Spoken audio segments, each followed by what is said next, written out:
Hello, আসসালামু আলাইকুম। আমরা গত ভিডিওতে আলোচনা করেছিলাম কিভাবে ChatGPT ইনস্টল করতে হবে এবং ChatGPT-র মেমোরি ফিচার যেটা আছে সেটা নিয়ে। আজকে আমরা আলোচনা করব ChatGPT-র আরেকটি গুরুত্বপূর্ণ ফিচার, ডাক্তারি রিপোর্টগুলা কিভাবে আমরা ChatGPT দিয়ে বাংলাতে সহজ ভাষায় বুঝে নিতে পারি। তার জন্য আমাদের প্রথমে যেটা করতে হবে, যে ডাক্তারি রিপোর্টটা আমরা বাংলাতে বোঝার চেষ্টা করব, সেটাকে আমরা প্রথমে ছবি তুলে আমাদের ফোনের গ্যালারিতে রাখবো। অর্থাৎ জাস্ট আমরা একটা ছবি উঠিয়ে আমাদের ফোনে রাখবো ওই ছবিটা। এরপর আমরা ChatGPT তে ঢুকবো। এখন ChatGPT তে ঢোকার পর আমরা এখানে দেখতেছি একটা আইকন ছবির মতো, এখানে দেখতেছেন, এটাতে ক্লিক করতেছি। এটাতে ক্লিক করার পর উপরে আছে ৩টা অপশন, ফটো, ক্যামেরা, ফাইলস। তো আমরা এখানে দিচ্ছি ফটোতে। ফটোতে ক্লিক করার পর আমাদের গ্যালারিতে যা আছে সব এখানে দেখতেছি। আসার পর আমরা এখানে যে রিপোর্টটা আমরা দেখতে চাইতেছি সেটাতে ক্লিক করব। এখানে নিচে অ্যাড অপশন দেখাচ্ছে। আপনাদের ফোনে হয়তো ভিন্নভাবে আসতে পারে। এখানে অ্যাড এ ক্লিক করতেছি। এখন দেখতেছি ওই রিপোর্টের ছবিটা এখানে অ্যাটাচ হয়েছে ChatGPT তে। নিচে লেখা আস্ক এনিথিং, এই জায়গায় আমরা ক্লিক করে এখানে লিখব বিস্তারিত বুঝিয়ে বলুন।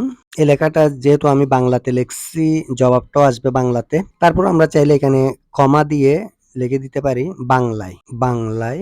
এতটুকু লেখার পর এই জায়গায় ক্লিক করলে পুরা রিপোর্টটা আমরা দেখব। তো আমরা এখানে দেখতেছি আমাদের রিপোর্টটা আপলোড হয়ে ChatGPT একটা খুব সুন্দরভাবে আমাদেরকে বিস্তারিত দিয়েছে। এখানে প্রথমে দেখতেছি লেখছে, অবশ্যই আমি আপনাকে রিপোর্টটি বিস্তারিত ব্যাখ্যা করছি। তো এখানে রিপোর্টের সারাংশ, রোগীর বিস্তারিত, কি নমুনাটার পরীক্ষা করা হয়েছে, তারপর সেখানে প্রাথমিকভাবে কি দেখা গেছে, এরপর বিস্তারিত যা যা দরকার সবকিছু এখানে লেখছে। যে জিনিসটা পরীক্ষা করা হয়েছে, রিপোর্টে কি বলছে মূল বক্তব্য সেটা এখানে আমরা দেখতেছি। রিপোর্টে বলা হয়েছে অর্থাৎ দীর্ঘদিনের অস্বতন্ত্র অনির্দিষ্ট ধরনের লিম্ফ নোডের প্রদাহ। যাই হোক, তো এখান থেকে আমরা দেখতেছি রিপোর্টে যে সুপারিশের কথা বলছে সেটাও এখানে উল্লেখ করছে, যে চিকিৎসক মনে করলে আরো কয়েকটা পরীক্ষা নিরীক্ষা করে কনফার্ম হওয়া যাবে। কি বোঝা যাচ্ছে সেটা এখানে দিছে। এটা ChatGPT থেকে দিছে। রিপোর্টে ক্যান্সারের কোনো ইঙ্গিত পাওয়া যায়নি। এটি সাধারণ সংক্রমণ, প্রদাহ বা প্রতিরোধ ব্যবস্থা সক্রিয় হওয়ার কারণে হয়ে থাকতে পারে। তো সংক্ষেপে বললে এখানে দিছে, আবার সংক্ষেপে আরেকটা নোট দিছে, রিপোর্টটি মোটামুটি ভালো। ক্যান্সারের কোনো কোষ দেখা যায়নি, তবে প্রদাহ আছে। চিকিৎসক যদি মনে করেন তাহলে টিস্যুর বড় করে পরীক্ষা করতে হতে পারে। একদম নিচে দেখতেছি আমরা ChatGPT থেকে বলতেছে, চান কি আমি আপনাকে বলি সাধারণত কি কারণে এই রোগটা হয় এবং এটার চিকিৎসা কিভাবে হয়?